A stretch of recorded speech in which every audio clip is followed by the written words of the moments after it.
Prezados irmãos e irmãs, prezados ouvintes e internautas, nesta segunda-feira da primeira semana do tempo da Quaresma, dia 19 de fevereiro, a igreja nos traz no evangelho de hoje um texto que se encaixa perfeitamente dentro da espiritualidade do tempo que estamos celebrando. Todos nós sabemos, estamos em um tempo chamado tempo da Quaresma. E o que é o tempo da Quaresma? É um tempo de preparação. Assim como o advento, a Quaresma nos prepara. Se o advento nos prepara para o nascimento de Jesus, o Natal, a Quaresma nos prepara para bem celebrarmos a Páscoa, a paixão, morte e a ressurreição de Jesus. Nós também sabemos que a igreja nos oferece, como poderíamos assim dizer, pilares para a Quaresma, 3 coisas distintas: a oração, a penitência e a caridade. Cada um desses pilares da Quaresma serão abordados oportunamente durante esses dias que nós temos pela frente. E nós, também aqui na Missa para as Famílias, vamos tratar de cada um desses assuntos com pormenores. Hoje, por exemplo, a igreja separou para nós um texto que fala sobre um dos pilares da Quaresma, que é a caridade. Aqui eu quero lembrar com você de uma passagem do Novo Testamento, mais especificamente a primeira carta de Paulo aos Coríntios, capítulo 13. Paulo diz assim: por ora, permanecem 3 coisas: a fé, a esperança e o amor. Em algumas versões da Bíblia, a palavra amor está substituída, traduzida como caridade. Então é como se Paulo estivesse dizendo: por ora subsistem 3 coisas: a fé, a esperança e a caridade. E ele diz: a maior delas, porém, é a caridade. Paulo coloca para nós que a caridade é a rainha de todas as virtudes. Paulo diz: ter fé é importante, ter esperança é importante, mas de tudo, o mais importante é a caridade. O evangelho de hoje, quase que selando essa afirmação de Paulo, vem nos mostrar que a caridade não é só importante como um elemento da nossa vida espiritual. O evangelho de hoje vem nos mostrar que a caridade é, por assim dizer, a chave que abre para nós as portas da vida eterna. E o evangelho deixa bem claro: só entrará no reino dos céus aquele que pratica caridade. Quem pratica caridade vai para o céu. Quem não pratica caridade vai para, como o próprio Jesus diz, a condenação eterna. Mas cabe a nós entender que caridade é essa. Porque na nossa cabeça, todas as vezes que nós fazemos o bem para alguém, nós chamamos isso de caridade. Mas nesse texto, Jesus deixa bem claro que não é qualquer caridade. É uma caridade muito específica. A caridade que designa o homem e a mulher que é justo, que é justa e que, portanto, recebe como recompensa a vida eterna. Para a gente entender que caridade é essa, vamos pegar um único versículo do evangelho de hoje. Jesus fala que quando ele voltar com os anjos, ele vai se assentar no trono e todas as nações serão reunidas diante dele. Fala que ele vai separar os justos dos injustos, os bons dos maus, assim como o pastor separa as ovelhas dos cabritos. As ovelhas serão colocadas à direita de Jesus, os cabritos à esquerda de Jesus. E Jesus diz assim: ele vai se virar para os justos e vai dizer: vinde benditos do meu Pai, vinde para o reino que vos foi preparado, vinde para receber a herança eterna que desde a criação do mundo o Pai preparou para vocês. Pois eu estava com fome, me destes de comer. Estava com sede, me destes de beber. Aí você conhece. Agora, olha esse versículo. Versículo 37. Nós estamos em Mateus 25, 37. No versículo 37, Jesus diz assim: então os justos lhe perguntarão. Os justos aqui são as pessoas que praticam o bem. Essas pessoas vão perguntar para Jesus: Senhor, quando foi que te vimos com fome e te demos de comer? Quando foi que te vimos com sede e te demos de beber? Quando foi que te vimos nu e te vestimos? Quando foi que te vimos doente ou na prisão e fomos te visitar? Esse versículo nos mostra que essas pessoas que fizeram o bem, elas fizeram o bem de uma maneira tão natural, de uma maneira tão espontânea, que em nenhum momento elas imaginaram que elas estariam fazendo para Jesus. Que ali naquele mendigo estava Jesus. Que ali naquela pessoa que pediu um copo de água estava Jesus. Que ali naquela pessoa que precisava de uma roupa para vestir estava Jesus. Que ali naquela pessoa que não tinha um lugar onde ficar, onde passar a noite, estava Jesus. Que ali naquele doente, ali no preso, estava Jesus. Qual é a mensagem que está escondida nessa pergunta aqui? A mensagem de que não é qualquer tipo de caridade que nos leva para o céu. A única caridade que Jesus reconhece como requisito para a nossa entrada no céu é a caridade que é feita espontaneamente, desinteressadamente.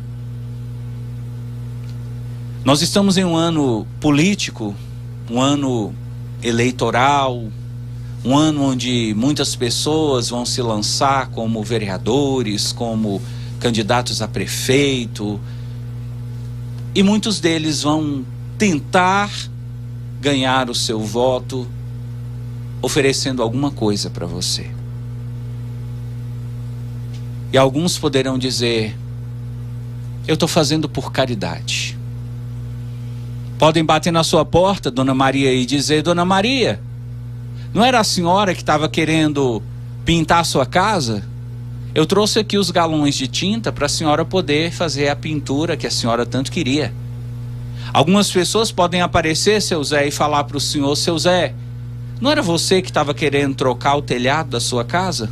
Pois é, eu já deixei a ordem lá na loja, é só o senhor ir lá e já está pago. Toda despesa que o senhor tiver aqui no telhado já está pago. Quando é que você pode chamar isso de caridade, sobretudo uma caridade evangélica, uma caridade conforme as palavras de Jesus? É quando a pessoa faz isso desinteressadamente. Se você faz o bem para alguém, mas você espera algo em troca, isso não é a caridade da qual Jesus fala. A caridade que Jesus fala, ela acontece tão naturalmente que a pessoa que pratica a caridade, ela não pratica nem mesmo esperando a salvação. Porque até isso nós temos que refletir. Se eu faço a caridade porque eu quero ir para o céu, a minha caridade também tem um preço. Ela não é desinteressada, ela não é gratuita, ela não é espontânea. Eu tenho interesse de ir para o céu, então eu dou um prato de comida para fulano. Eu tenho interesse de ir para o céu, então eu pego umas roupas e dou para Beltrano. Eu tenho interesse de ir para o céu, então eu vou visitar aquela pessoa que está doente. Jesus diz: não, a caridade que me interessa é aquela caridade que você faz tão espontaneamente que você nem sente que está fazendo. Você não quer nada em troca, você não pensa em receber benefício, você não quer curtidas nas redes sociais, você não quer seguidores, você não quer aplauso, você não quer placa, você não quer homenagem, você não quer nenhum tipo de glória, nenhum tipo de visibilidade. Você faz porque dentro de você existe o desejo de fazer o bem. E aqui nós poderíamos pensar: qual é o público que nós vamos encontrar se tivermos a graça de um dia chegar no céu. Quem são as pessoas que moram no céu? Quem são os habitantes, os moradores? Quem são os cidadãos do céu? São pessoas que viviam nessa terra e que faziam o bem porque elas não sabiam fazer outra coisa. Se você tivesse a oportunidade de visitar o céu e de entrevistar as pessoas e dissesse assim: você, quando você morava lá na terra, quando você estava lá na terra em corpo e alma, como é que você vivia? Como era que você praticava o bem? Explica para nós aqui, fala pra gente, como era o bem que você praticava? Como era a caridade que você praticava? Você vai ouvir as pessoas lá no céu dizendo assim: olha, eu praticava o bem porque eu não conseguia fazer o mal. Eu nunca gostei de fazer maldade com as pessoas. Eu nunca gostei de passar ninguém para trás. Eu nunca gostei de ficar com aquilo que não é meu. Eu nunca gostei de mentir para as pessoas. Eu nunca gostei de ser egoísta, de querer tudo só para mim. Eu nunca gostei de ficar acumulando bens e achar que a vida se resume a coisas materiais. Enquanto eu vivi na terra, eu queria fazer a alegria das pessoas. Eu queria repartir com as pessoas um pouco do que eu tinha. E se você perguntasse para os cidadãos do céu: mas você fazia isso querendo alguma coisa? Ainda que fosse assim: eu estou fazendo querendo a minha salvação, essas pessoas diriam: não, eu não fazia querendo nada. Aliás, eu nem pensava que eu poderia ter a salvação porque eu fazia o bem. Eu fazia porque era o meu jeito de ser. O bem que eu praticava estava intrínseco em mim, era da minha natureza. Eu era como um pássaro que só canta de um jeito, não sabe cantar de outro jeito. Então eu fazia o bem porque eu não sabia fazer de outro jeito. Eu não sabia ser maldoso. Eu não conseguia ser uma pessoa má. É disso que Jesus está falando aqui. De pessoas que fazem o bem com tanta naturalidade que se um dia essas pessoas souberem: olha, quando você deu comida para aquela pessoa, você estava dando para Jesus, essas pessoas vão se assustar e falar: mas como que eu estava dando para Jesus? Eu nem imaginava que era Jesus. Essa é a caridade que nos leva para o céu. Por outro lado, Jesus fala de um tipo de egoísmo que nos leva para o inferno. Qual é o egoísmo que nos leva para o inferno? Porque veja comigo, desde que nós cometemos o pecado original, talvez durante essa quaresma nós tenhamos a oportunidade de falar mais profundamente sobre isso. Hoje não será esse dia, mas talvez a gente tenha a oportunidade de aprofundar. Desde que nós cometemos o pecado original, desde que o pecado original passou a fazer parte da nossa natureza humana, todos nós somos egoístas. Todos nós trazemos dentro de nós a mancha do pecado, e essa mancha se revela num primeiro momento como egoísmo. Veja uma criancinha no colo da mãe. A criancinha no colo da mãe, ela não sabe conversar, ela não sabe falar, ela não sabe o que é certo, ela não sabe o que é errado, mas ela já tem egoísmo. Tanto que se você tira ela do colo da mãe, talvez a mãe passe o dia inteiro com aquela criança, a mãe não está tendo tempo nem para comer, a mãe não consegue fazer nada, aquela criança o tempo inteiro só querendo colo, e você tira a criança do colo da mãe e dá para o pai, um minutinho a criança começa a chorar. Por quê? Porque ali a criancinha já é egoísta e ela já está dizendo: eu quero a mãe só para mim, a mãe é minha, ela tem que cuidar de mim. Então já tem egoísmo. Desde os primeiros momentos do nosso nascimento, o egoísmo já vem com a gente. Mas de qual egoísmo Jesus está falando? Será que esse egoísmo da criancinha é um egoísmo que nos leva para o inferno? Não. Jesus aqui está falando que até quando nós falamos de egoísmo, nós precisamos ter muito cuidado, porque não é todo egoísmo que nos atrapalha de entrar no céu. O egoísmo do qual Jesus fala é um egoísmo muito específico. É o egoísmo de uma pessoa que vive com tanta naturalidade, achando que o mundo pertence a ela, que ela se fechou para o outro e ela só pensa em si. Porque veja, em determinados momentos a gente pensa em nós e nós nos colocamos à frente dos outros. Mas a pessoa egoísta por natureza, ela não consegue em nenhum momento pensar no outro. É sempre nela. Então, a pessoa egoísta vive o ditado de Dona Maria: a farinha é pouca, meu pirão é primeiro. A pessoa egoísta, ela não se preocupa com ninguém. Ela pode ver uma pessoa passando fome, que ela diz: eu não estou nem aí, não é problema meu, não tem nada com isso. A pessoa egoísta, ela pode ver alguém precisando de um copo de água, ela não dá, porque ela pensa: essa pessoa que está precisando de água, ela pode pedir em outro lugar, ela precisava de trazer sua água, eu não tenho obrigação de dar água para ninguém. A pessoa egoísta vê alguém com frio, ela pensa: eu tenho cobertor aqui em casa, eu poderia dar, mas eu não vou dar não, sabe por quê? Porque o mundo está cheio de vagabundo, e se eu ficar fazendo caridade, vai encher de vagabundo aqui na minha porta. A pessoa egoísta, ela pode ficar sabendo que alguém da sua família adoeceu e ela diz: eu podia visitar, mas eu não vou visitar, você sabe por quê? O dia que eu estava doente, ninguém veio aqui em casa. O dia que eu fiz aniversário, ninguém mandou mensagem, ninguém me deu um presente, ninguém fez uma oração para mim. Por que que eu tenho que ficar dando o primeiro passo? Por que que eu tenho que visitar tudo quanto é doente e ninguém vem me visitar? Então veja, o egoísmo que Jesus fala, que dentro da filosofia a gente diria assim, é um egoísmo ontológico, é aquele egoísmo que faz parte da personalidade da pessoa, é aquela pessoa que é tão egoísta que ela não consegue pensar em ninguém mais, só nela. Essa pessoa, infelizmente, no dia que Jesus voltar, ela não entrará no céu. E aí você consegue então descobrir qual é o perfil das pessoas que estão no inferno. Se você tivesse a oportunidade, não desejo isso para ninguém, mas se você tivesse a oportunidade de entrevistar alguns moradores do inferno e falar para as pessoas que estão lá assim: ô, por que você está aqui? O que aconteceu com você? Eu te via lá na igreja. Ei, você, eu vi você na igreja lá, eu já vi você tocando na missa, já vi você lá servindo na missa, até entregando a Eucaristia. O que aconteceu com você que você veio parar aqui? Se você era de igreja, a pessoa vai dizer: eu era de igreja, mas sabe qual era meu problema? Eu só pensava em mim.